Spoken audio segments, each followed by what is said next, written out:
សូមជម្រាបសួរបាទថ្ងៃនេះខ្ញុំលើករឿងក្រោយឆាកបន្តិចចូលមកគ្រាន់តែចែកចាយជាចំណេះដឹងណាវានៅក្នុងសង្គមយើងសប្តាហ៍ថ្ងៃនេះវាមានពាក្យនិយាយច្រើនតាក់ទងជាមួយនឹងល្បិចកុហកឬក៏អែបអបហើយតើការអែបអបហើយនឹងការកុហកហ្នឹងវាមានទំនាក់ទំនងទៅយ៉ាងម៉េចមែនទេទៅបើតាមអ្វីដែលមានជាចិត្តនៅក្នុងចិត្តសាស្ត្រសង្គមគួរតែមាននិយាយដែរពីសង្គមមួយដែលវាសម្បូរទៅដោយការអែបអបហ្នឹងតើកម្រិតនៃការកុហកហ្នឹងវាមានវិសាលភាពប៉ុណ្ណាណាបាទបើយើងមើលពីឫសគល់នៃចិត្តសាស្ត្រគឺការកុហកនេះវាកើតមានតាំងពីក្មេងតូចមកបាទហើយក៏មានការស្រាវជ្រាវច្រើនទាក់ទងនឹងការអប់រំក្មេងគឺសួរថាតើអ្នកណាដែលបង្រៀនក្មេងឲ្យចេះកុហកពីដំបូង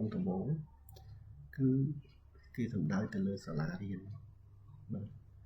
គឺសាលារៀនហ្នឹងគឺជាកន្លែងដែលបណ្ដុះឲ្យក្មេងចេះកុហកចឹងពេលណាដែលយើងលើករឿងហើយជាលើករឿងនឹងឡើងបងប្អូនយើងខ្លះហើយជាអស់សំណើច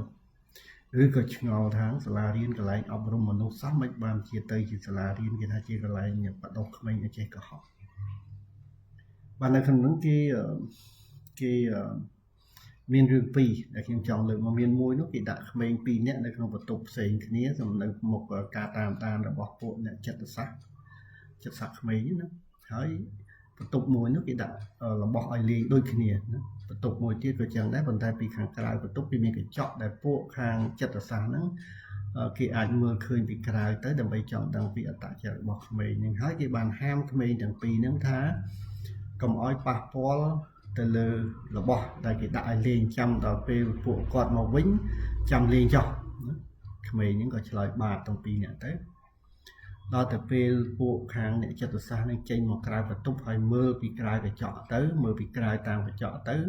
យើងឃើញមានអាក្មេងមួយនោះវាលេងមួយទៀតអត់ហ៊ានលេងទេអង្គុយសម្លឹងស្រក់ទឹកមាត់នឹងប៉ុន្តែមួយទៀតវាលេងដល់ពេលសូរសម្រាប់ជើងគ្រូដើរចូលទៅវិញវាឈប់វានៅស្ងៀមវាធ្វើវាអត់ដឹងសោះវាអត់បានឲ្យលេងសោះអ្វីដែលជាការវិនិច្ឆ័យរបស់អ្នកចិត្តសាស្ត្រគេថាក្មេងដែលវាចេះកុហកវាលេងហើយវាថាវាអត់លេងហ្នឹងអាហ្នឹងគេថាអាហ្នឹងវាមានការឆ្លាតការគិតរបស់វាហ្នឹងលឿនរហ័សណាអាហ្នឹងជារឿងដែលចាប់ផ្ដើមដំបូង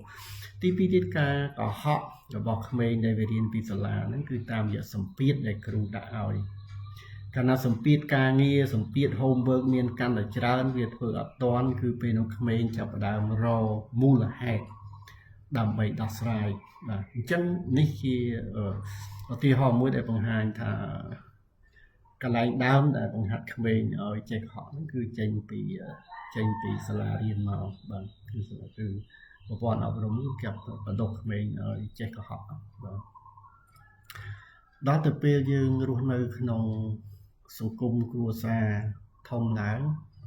កាលណាឪពុកម្ដាយតឹងរឹងពេកឪពុកម្ដាយជាអ្នកដែលអភិរក្សនិយមខ្លាំងពេកកូននឹងក៏ត្រូវតែរកវិធីសាស្ត្រផ្សេងដើម្បីកុហកម្ដាយទោះបីតិចឬក៏ច្រើនក៏ត្រូវតែកុហកអានឹងបានរួចខ្លួនបានមិនត្រូវមាត់បានរួចខ្លួនពីការត្រូវមាត់រួចខ្លួនពីការស្ដីបន្ទោសមានតែកុហកឧបមាថាហេតុអីមកយឺតតាមពិតខ្លួនឯងទៅដើរលេងជាមួយមិត្តភក្តិម្នាក់វិញប្រាប់មាន homework គ្រូដាក់ឲ្យច្រើនពេកចេញមកមិនតាន់អីចឹងទៅហ្នឹងទៅយូរទៅអាការកុហកហ្នឹងវាទៅជារឿងចំណេះដឹងមួយដែលជាភាពឆ្លាតវៃរបស់កូនក្នុងការដោះស្រាយកុំឲ្យម៉ែឲ្យនឹងបន្ទោសហើយដរាបណាឪពុកម្ដាយនឹងកាន់តែមាន